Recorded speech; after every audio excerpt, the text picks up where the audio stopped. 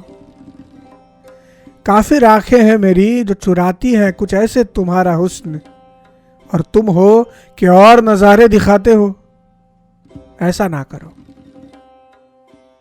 سر درکش ای رفیق که هنگام گفت نیست، در بی سری عشق چه سر میکنی مکن. اب چلے بھی آؤ اے رفیق کہ یہ وقت گفتگو نہ ہے، یعنی یہ گفتگو کرنے کا وقت نہیں ہے. اب چلے بھی آؤ اے رفیق کہ یہ وقت گفتگو نہ ہے، بے خود عشق کو میرے ایسے ہوشیار کرتے ہو. ایسا نہ کرو. تو رومی نے سب کے سامنے شمس کو منایا، درخواست کی. ان سے کہا کہ ہم کچھ حل نکالیں گے لیکن تم جانا مت. تم چلے گئے تو میں کیا کروں گا؟ میری جو تشنگی ہے اسے تمہارے بغیر کوئی نہیں مٹا سکتا. میرے اندر جو بھی خامیاں ہیں وہ بس تم سے پوری ہو جاتی ہیں. مت جانا، رک جاؤ. مجھے ایسے خود سے جدا مت کرنا. میں بھی تمہارے ساتھ چلتا ہوں مگر ایسے مت جانا. کہا جاتا ہے کہ شمس نے رومی سے کہا آدمی چون کشتیس تو بادبان تا خی آرد باد را آن بادران.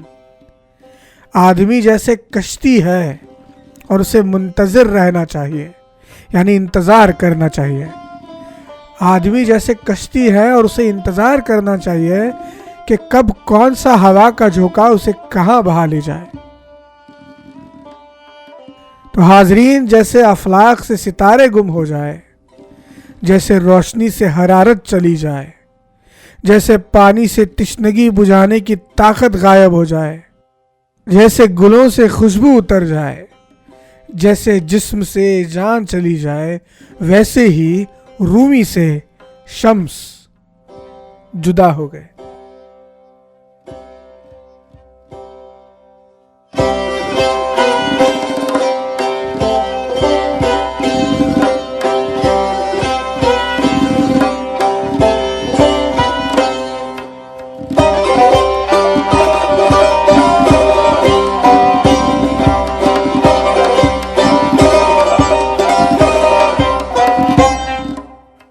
آپ سبھی کے شکر گزار ہیں ہم.